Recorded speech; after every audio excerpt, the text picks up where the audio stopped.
दुनिया के 30 से ज्यादा देश भारत से मांग रहे हैं यूपीआई टेक्नोलॉजी। सिंगापुर समेत 3 देशों के साथ हुआ एमओयू। 2023 में कई देशों में लॉन्च हो सकता है यूपीआई। यूपीआई के जरिए इंडिया का दुनिया में परचम, वीजा मास्टर कार्ड का निकला दम। आमतौर पर जब भी तकनीक के क्षेत्र में आविष्कार की बात होती है तो नाम अमेरिका, चीन, जापान या यूरोपीय देशों का होता है, लेकिन रियल टाइम पेमेंट सेटलमेंट के सेक्टर में भारत ने दुनिया को एक ऐसा प्रोडक्ट दिया है जिसने बड़े बड़े प्लेयर्स को फेल कर दिया है। उसका नाम है यूनिफाइड पेमेंट इंटरफेस यानी कि यूपीआई, जिसने दुनिया भर में अपना परचम लहरा दिया है। दुनिया के 30 से ज्यादा देश भारत से यूपीआई टेक्नोलॉजी मांग रहे हैं। इन देशों की लिस्ट में जापान, रूस, France, Britain, south Korea, Malaysia, Oman, Vietnam, Cambodia, Philippines, Hong Kong, Taiwan जैसे कई नाम हैं। इसके अलावा यूएई, नेपाल, भूटान और सिंगापुर में तो यूपीआई के जरिए पेमेंट शुरू भी हो गया है। अब आप सोच रहे होंगे कि यूपीआई में ऐसा क्या है जो इतने सारे देश भारत से इसे लेने में जुटे हैं। दरअसल यूपीआई के जरिए रियल टाइम पेमेंट होता है। इसके लिए किसी को भी फीस नहीं देनी होती। इसके अलावा वीजा, मास्टर कार्ड और अमेरिकन एक्सप्रेस जैसी कंपनियां लेन देन के लिए 1 से 3% तक का एमडीआर अपने पास रख लेती थी। एमडीआर यानी कि मर्चेंट डिस्काउंट रेट। इसी में से कुछ हिस्सा बैंक को देने के बाद इनकी कमाई होती थी, जो यूपीआई के आने के बाद खत्म हो गई है। यूपीआई के जरिए जब आप पेमेंट करते हैं तो रिसीवर के बैंक अकाउंट में तुरंत पूरा पैसा पहुंच जाता है। यूपीआई फ्री होने के कारण बैंक को नुकसान हो रहा था, जिसके लिए सरकार ने बैंकों को 1300 करोड़ रुपए दिए। अब आप सोच रहे होंगे कि यूपीआई को फ्री रखने के लिए सरकार ने इतनी बड़ी रकम बैंक को क्यों दी।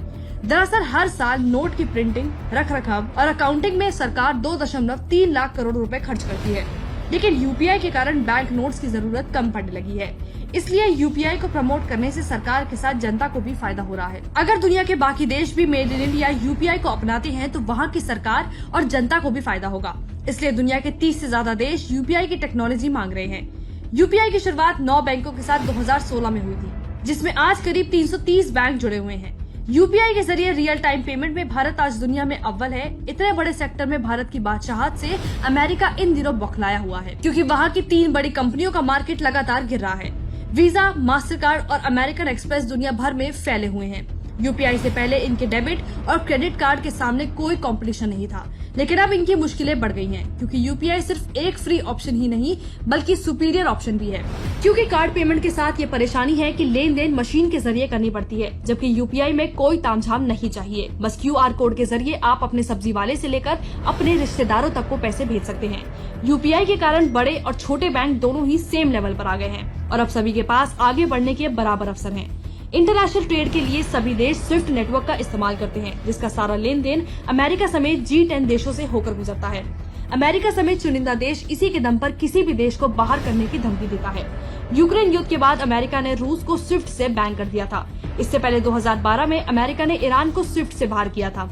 इन दोनों मौकों पर दुनिया के कई देशों को अमेरिका के कारण बहुत नुकसान हुआ था। अब दुनिया के कई देश समझ गए हैं कि अमेरिका पर कभी भी भरोसा नहीं किया जा सकता। इसलिए इंटरनेशनल मार्केट में ये बातें भी चल रही हैं कि यूपीआई को स्विफ्ट नेटवर्क के ऑल्टरनेटिव के तौर पर डेवलप किया जाए और अमेरिका की बादशाहत को खत्म किया जाए। सोचिए, मेड इन इंडिया यूपीआई दुनिया भर में क्या क्रांति लाने का दमखम रखता है। डिजिटल इंडिया के तहत जिस यूपीआई की शुरुआत लेन देन को आसान बनाने के लिए हुई थी, उसकी डिमांड आज दुनिया भर में है। ब्यूरो रिपोर्ट, एक भारत न्यूज।